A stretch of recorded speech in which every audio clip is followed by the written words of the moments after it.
Hi, welcome to My Good Content with Byron LaBare. Today, very, very excited to have Parker Stokes. Parker's recently coming off an NCAA Division I national championship in the steeplechase. So Parker, welcome. And I just can't wait to jump right into that race. Just so happy for you. And what's the last week and a half been like since you won your first national championship? This weekend's been kind of calm. I've been on a good amount of phone calls, with an agent, kind of negotiating things with some new brands and just kind of feeling all the love from family, friends, coaches, etc. Pretty much everyone I've followed along the way and has followed me has reached out, which I'm incredibly thankful for. But this week I was in San Diego, so honestly, just to mellow that out a little bit, kind of I've been able to enjoy the beaches at California for a bit and just kind of relax and take it all in and have a few days, I guess, to myself to just kind of have some recollections and stuff like that. I'd love to talk through the race a little bit because I've watched it a couple times. Yeah. And I know I'd like for you to maybe walk through it, but I know you got out well. It kind of looked like you settled in, but go ahead and walk through the race. Yeah, sure.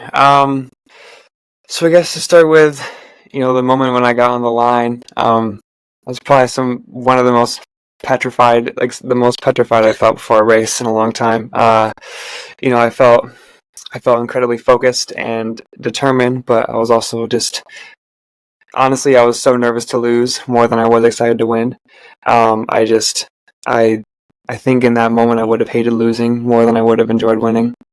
But I think walking through the race, the gun went off, and I think for the first 600 meters, I was kind of in the lead. Admittedly, I slowed it down a little bit. I took advantage of all of the pace controlling I could do to make the first kilometer as easy as possible. So I held the lead for as long as I could, and the moment someone decided to make a move, I let them do it. I wasn't going to spend the entire race in the front of the pack, and because that's just not typically how I run championship races. I don't.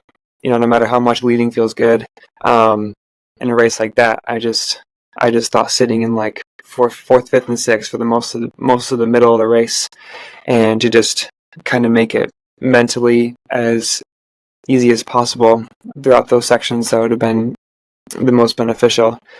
And I found myself about halfway through the race. I was honestly feeling really good. I wasn't looking at the clock that much. I found out the hard way that I get really nervous when I look at the clock too much. When I'm focusing on my splits too much, it gets difficult to focus on the right things. So, I was just kind of staring at the back of the guy in front of me, whoever that may be. I think there was the EKU runner. I spent a lot of time running directly behind him and Nate Mountain and a few other of the top guys in that heat. So just kind of took a few laps to zone out, just really keep my composure. And I think with about 2 laps to go, I was like, all right, I think this is my race. I think I can win it. At 6, I think we were approaching the second to last water jump. Felt super good going to the last lap. I felt fantastic. I felt like I could have ran away from anybody that day. And in those 400 meters, I could have split whatever I had to do to win the race. And, I went over the last water jump, which people noticed that me and Nate, we both had a kind of a shaky one. Admittedly, I did hesitate a bit. I have no idea why. I can't tell you for a second why I think what I think during a race. That mindset is exclusive to the track. I cannot even begin to explain my thought processes there, but we both almost fell. I hit his shoulder a little bit, and we came over that last water jump, and I was just screaming at myself to keep sprinting, because I remember 2 years ago, with about 100 meters ago, there was Duncan Hamilton and Ahmed Jaziri right in front of me, and I thought I could win that day too, and admittedly, I kind of freaked out at the thought of winning too early, and I think my muscles tensed up a little bit, so I ended up getting third. But this time, I was just screaming at myself to relax, just to move my legs as fast as I possibly can, and that this race isn't over until I cross the line. And while I didn't look back, I was so incredibly nervous that someone was just going to come up on my shoulder and take that title away from me. I had no idea if that was going to happen. But yeah, and then across the line, and it was just immediate relief. Obviously I was incredibly tired, but more so it was this relief that I got it done. It was just satisfaction and incredible relief. Yeah. It was great because in watching you, the way you just described it is what I saw when you were going in the last lap. You were coming down the last 300, the back straightaway. You just looked at ease. Like you looked the same as you did in the first lap or two. And then that jump, that water jump was rocky. Yeah. for a lot of people. Yeah. Yeah. No, I caught the attention of a lot of people. I think half the text I got was like, "Oh my God, I thought you were going to fall." That would have been so devastating. But no, yeah, my coach and I, we just talked about staying relaxed and just trusting in the fitness that I've gained so far and just focusing in nothing, the present moment in that race. I didn't want to think about how bad the last K was going to hurt. I knew it was going to hurt like really, really bad, but I didn't want to think about it, in my first lap. So because that would have been, I don't think it's a good place for my mind to be thinking about how much the race is going to suck. So it's just, it was just a matter of just honestly just really focusing on the present moment. I think that was one of the biggest mindset shifts for that race that helped. It was great to watch. Like I said, when you came off, because to me, the momentum was taken a little in that last water jump, but the way you turned it on with 150 left, and as you said, you felt so good, you could see that in you, because coming down over the last hurdle, it didn't even look like you attacked the hurdle like you typically might. It was almost like get over the hurdle, get to the finish line, from the viewpoint that you did have some left in those legs, maybe even if you had to.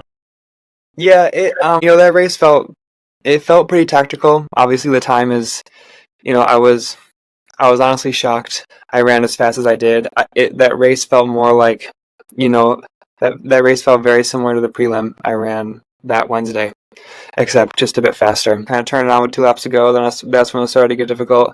Same with this race. It started to get difficult, I'd say, with 2 laps ago. Yeah, because it was maybe halfway through or so when the announcers were like, well, they're on 840 pace. And then you guys you picked it up a lot in the last 800. There was a coach shouting 400-meter splits at us, and I think the second or third one, he might have said 71, and I was like, oh crap, this is pretty slow. We gotta. I waited for someone to. That's when I was waiting for someone to pass me and do the work for me, and they did. They definitely got the race to an honest pace, but yeah, I panicked a bit when I heard those few slow splits for sure. How was the heat? Because I know that's the number one thing they said when I first turned it on. They said it was in the 80s, sunny and warm. I always look at it as everyone has to run in that weather, so that's the even part. But, I mean, it can affect your time and overall. So how'd you feel with the heat? Yeah, I had a similar mindset. I just thought the conditions are conditions that everyone has to face regardless. The weather doesn't really, the weather won't change and feel different to certain people. Even though honestly, people might be used to the heat, but the heat is hard to run in no matter who you are. So I just kind of had that thought in my mind. But I think my best strategy was I didn't want the weather to be a factor at all. I just completely ignored it. I didn't realize how hot and how sweaty I was until after I finished. You have, so now you have your NCAA championship again. Congratulations, especially coming back from 2 years ago, finishing third, how you mentioned. So now you have another huge race coming up this Friday. Yeah. How are you feeling about that?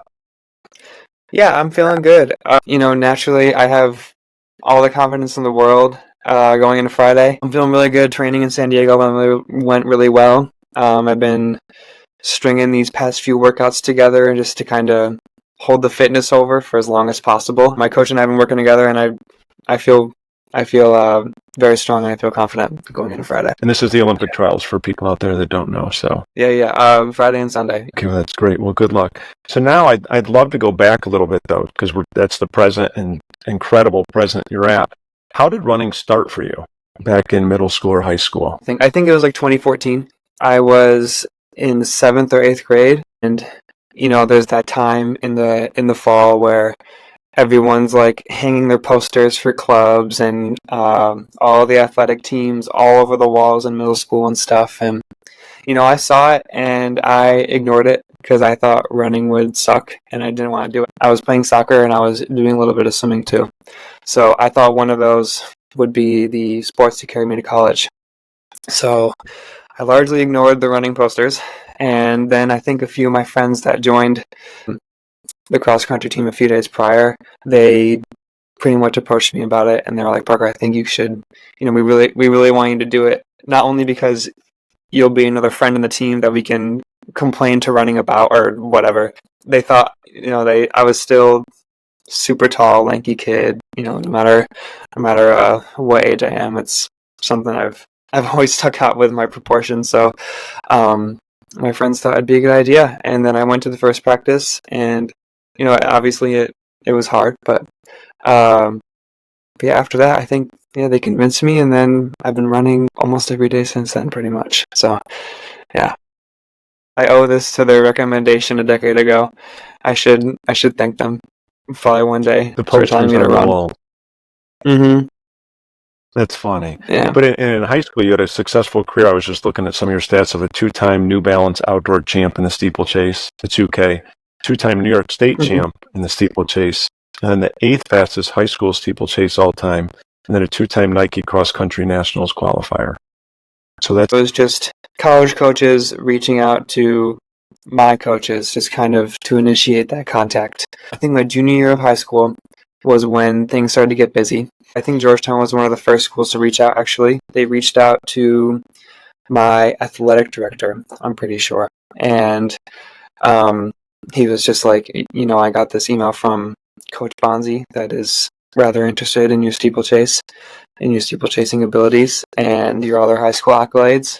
I was like, cool. Ignorant to a lot of these processes and admittedly not ready to move on to college. I kind of ignored it for a while. I kind of kept that contact, send emails back and forth, text back and forth, just like, how are you doing? Or I'll tell them a good result just to maybe hope for a better scholarship offer or something. I got to know Bonzi in my unofficial and official visits that year, and he turned out to be a super cool guy, and I got to know him pretty well in that process, and I eliminated all schools except for Georgetown and Binghamton. Proved to be a difficult decision, but yeah, I think Bonzi, he just believed in my ability to be successful in the steeplechase, and I believed in his ability to make me successful.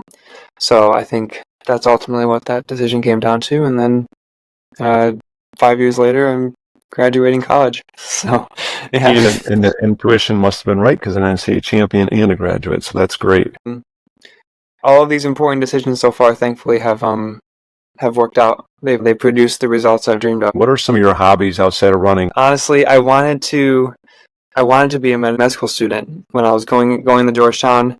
Honestly, part of the decision of going to Georgetown was like they have a good med school, and I really want to be a doctor. So naturally, when I'm taking biology and chemistry in 1 year, hobbies aren't really a thing that I know how to do. So I think at the end of sophomore year, before I had to take organic chemistry, I decided that no, I don't want to go to medical school anymore. This is too hard. So that's when the hobbies started to surface. I spend a lot of time hanging out with my teammates. They kind of drag me to wherever. We'll just kind of hang out and watch TV. We'll go out and, maybe like host like a little team party or something, and just whatever socialization I could do to kind of keep myself from becoming a hermit. Because, after a 12-mile run, there's nothing in the world I want to do than like go to bed. They kept these hobbies, I guess, a part of my life. I ski sometimes too when I can. I don't think that's going to be possible. Like after college, I doubt a pro coach is going to let me go risk my legs and ski. Yeah, And yeah, I guess I enjoy my downtime. Right now it's going to be running and minus the school, which is great. But it's going to be running and whatever miscellaneous hobbies my friends drag me into, I think that's how it's going to be. That's a good way to look at it. I have to bring this up because you have run the Kelly LaBare, my sister's 5K twice. Yep. And you've won it twice. So first of all, I want to thank you again for supporting that twice. And I have to ask this too, because I ask everyone that's run it or raced it. And like I said, you won it in 2019 and 2022, I believe it was. What'd you think of Kelly's course, the Kelly LaBare 5K? It's a nice course. You know, when I was in high school, that was like, well, honestly, to anyone in the area, it's like the opportunity to run a quick 5K. I know it's on paid running trails. It's like an out and back. It's with that loop in there too, but it's like that's like the recipe for a quick 5K. So whenever I want to test my training and compete with the best of like Binghamton and Broome County, it's always it was always a pleasure whenever I had the chance. I loved it because it wasn't super hard. Super hard courses are I like to see how fast I can run a 5K. I don't want to see how much I can suffer through a 5K. So it's it's always fun. And I think both times there's the pace car in the front. There's like a 4x4 or something that kind of follows in front of me. That's always great. It's like your own little pacer. Kind of some motivation to catch the car the entire time. But no, it's always a blast. Jordan, the co-race director, and I, when we created the course there at Otsego Park, that was the thing we said. It was like going around and around. And like, we have to make this as fast as we can. Because really, it's what do you have at a 5K? You have the people that really want to run a fast time, or you have people that are newer to it. And both want a flat and fast course. So yeah, definitely. But thank you for coming to those 2 years. Appreciate it. And you're always welcome back. I know you have a lot on your schedule now, but you're always welcome back. Awesome. Yeah, I mean, I could run it. I think that'd be a ton of fun to come back home and meet up with all the people I've competed against again, because I have several times. So it'd be cool to see him again. You're welcome anytime. So 5 days from a big race. What's the week look like ahead for you the next couple of days leading up to the Olympic trials? Tomorrow, I'm heading back to Eugene. I'm going to reconvene with all my teammates who also qualified for the trials.